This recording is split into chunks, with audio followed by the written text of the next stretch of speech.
Brian Rolapp promised a stronger PGA Tour, but an alleged revenue switch has now put 5 Nicklaus-linked board members on the other side of the ropes, and, according to the claim, shaking golf straight out of the meeting. The dispute centers on Rolapp's 2028 blueprint, $20 million Championship Series purses in one column, at least $4 million Challenger Series purses in another, and serious questions about where the money is actually flowing. Suddenly, the smiles disappear faster than a 3-shot lead on Sunday. Were these members protecting historic tournaments and working players, or staging a walkout to pressure the boss? Hit subscribe now, because we are unpacking the alleged diversion, the Nicklaus connection, and the brutal fear spreading through the middle of the tour. Rolapp calls his model meritocracy. Critics may call it a velvet rope with a scorecard. Either way, golf's boardroom has become the toughest course on the schedule. To understand why this alleged walkout matters, we need to go back to the promise behind Rolapp's overhaul. He did not arrive from the NFL talking about tiny repairs. He arrived with a clean sheet message, a business background, and 3 shiny words: simplicity, scarcity, and parity. In plain English, the tour wanted fewer confusing weeks, more meetings between star players, and a system fans could follow without needing a calculator, 3 apps, and a private lesson from an accountant. The approved answer begins in 2028. The Championship Series is expected to run from February through August with roughly 23 or 24 events. Regular fields are designed around about 120 players. Every standard stroke play event will have a 36-hole cut, and purses are set at a minimum of $20 million. At least the top 90 players on the points list keep their places for the following year. A minimum of 20 players can climb up from the Challenger Series, creating promotion and relegation rather than permanent protection. Meanwhile, the Challenger Series will stage at least 20 tournaments with purses starting at $4 million. Players can earn their way upward through performance, and 2 victories can trigger immediate promotion. There will also be a last chance route near the end of the season. On paper, that is a ladder. On paper, everybody gets a lane. Unfortunately, golf tournaments are not played on paper, and neither are power struggles. Jack Nicklaus had already warned that he was not fully in favor of the direction. The 18-time major champion worried about too many major tour events being packed close together. He also raised the issue of historic stops being squeezed while elite tournaments swallowed the brightest dates, deepest fields, and loudest promotion. When the man who won 73 PGA Tour titles says the schedule may have a problem, the proper response is not to hand him a branded cap and hope he forgets. Now the argument becomes explosive. Did the tour merely create 2 competitive levels, or did it quietly create 2 financial classes? The claim behind this controversy says 5 board members linked to the Nicklaus side walked out after questioning a revenue move that favored Rolapp's premium product. No public record currently proves the walkout, names those 5 members, or shows an audited transfer labeled secret diversion. That distinction matters. We are not going to invent a smoking gun memo because the title sounds better with flames around it. Yet the absence of public proof does not erase the real financial pressure producing the rumor. Look at the numbers. A Championship Series event begins at $20 million.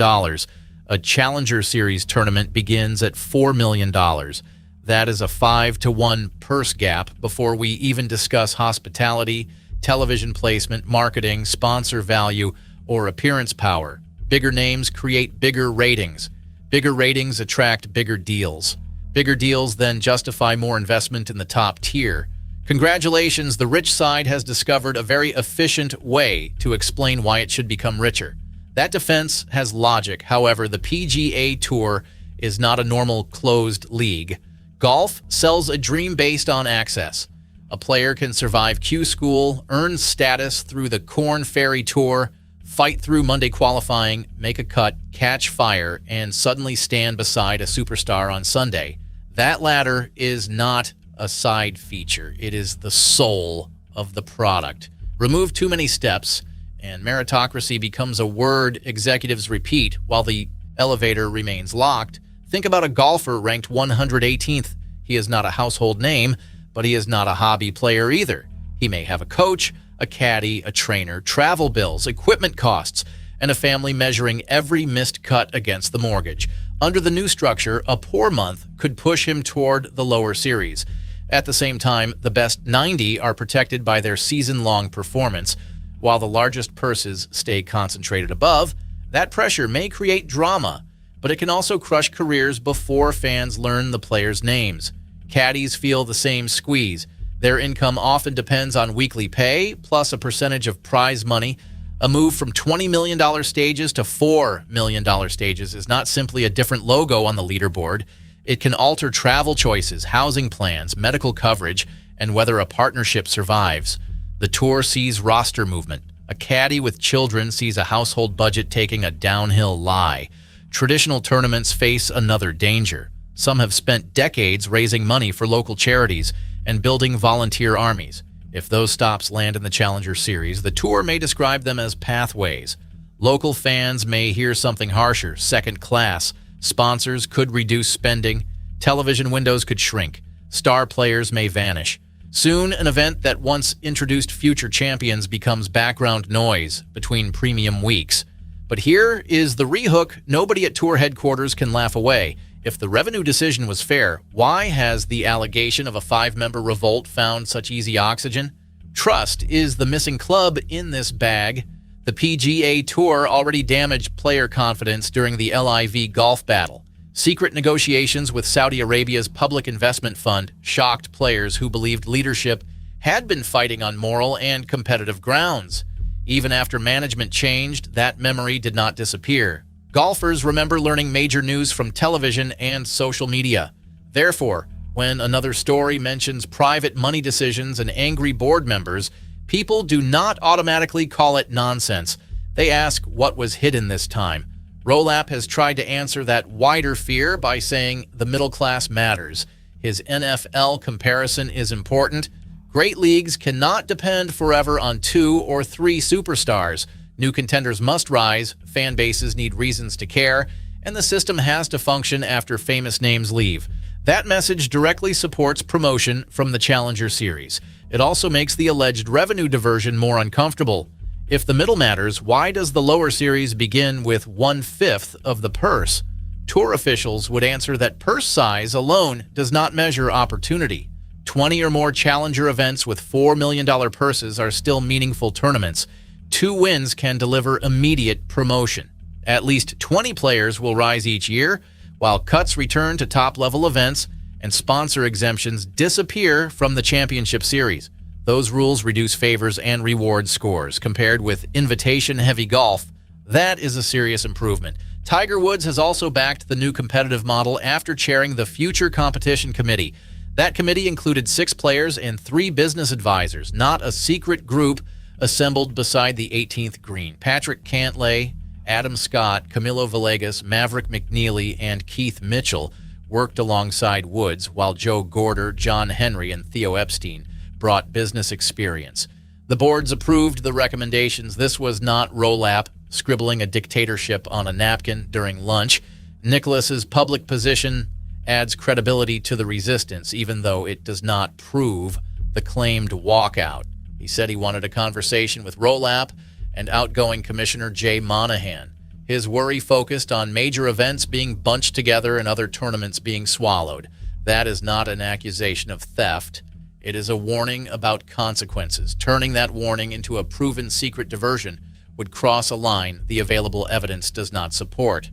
Yet critics do not need a criminal plot to make a powerful argument. Revenue can be diverted through ordinary choices. Marketing staff can be assigned to premium events. Better broadcast windows can go to the championship series. Sponsors can receive stronger packages around star fields. Digital promotion can focus on the top tier. None of that requires a suitcase full of cash leaving a dark office.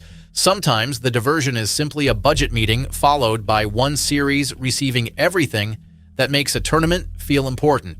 Players between roughly 90th and 150th face the sharpest uncertainty. The stars will have premium stages. Young prospects will be marketed as tomorrow's heroes. The men trapped between those stories risk becoming golf's invisible middle. The exact group Rolapp says matters. They are good enough to beat anyone for 4 days, yet vulnerable enough to lose status after a cold season. Their fear is not that competition exists. Their fear is that relegation will also mean commercial disappearance. This is no longer just a fight over purse money. This is now a fight over who gets to remain visible, valuable, and remembered. Supporters of the overhaul will say that consequences make sports compelling. They are right.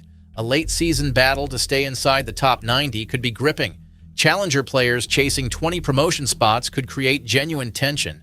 2 wins earning an instant move upward gives fans a simple storyline. Cuts returning to elite events also restores jeopardy. Nobody wants to watch a millionaire shoot 78 on Friday and stroll into the weekend because the gate was locked behind him. Here is where Rolapp can prove his critics wrong.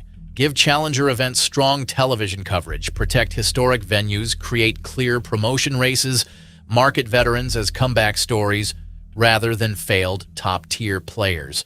Show the audience why ranked number 112 is still frighteningly good at golf. Most importantly, publish clear financial rules so nobody has to guess whether revenue is supporting the full ladder or decorating only the penthouse. Nicklaus-linked officials, if they truly objected, also have a responsibility. Walking out creates a headline, but staying involved can change policy. They should demand written answers, transparent budgets, and protections for events that built the tour before signature events became fashionable. If evidence exists, release it responsibly. If this was simply a heated disagreement, say so. Silence allows every rumor to put on a green jacket.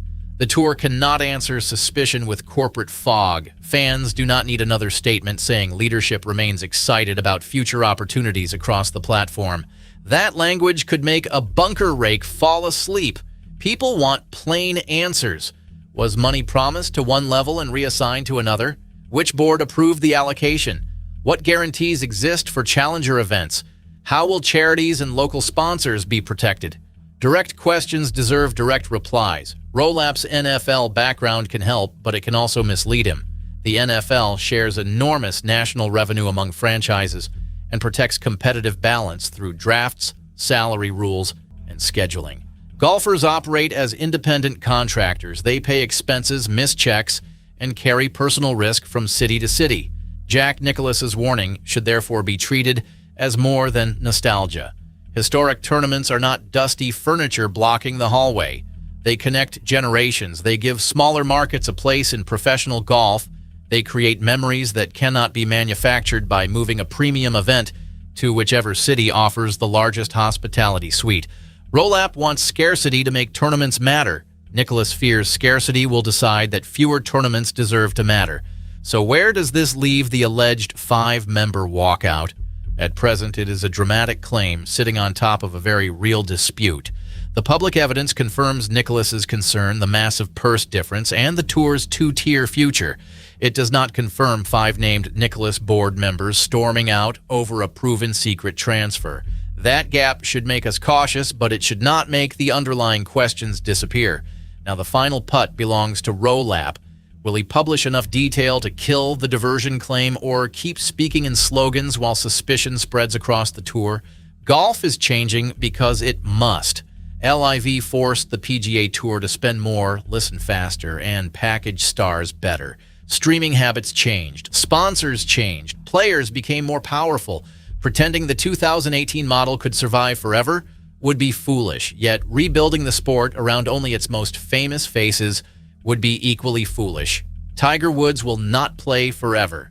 Rory McIlroy and Scottie Scheffler will not carry every Sunday. The next star may currently be ranked 137th, sharing a rental car and wondering whether anyone is watching. That player needs a real pathway. His caddy needs a real living. His tournament needs a real audience. The local charity needs a real check. Otherwise, the Challenger Series becomes a polished name for managed decline.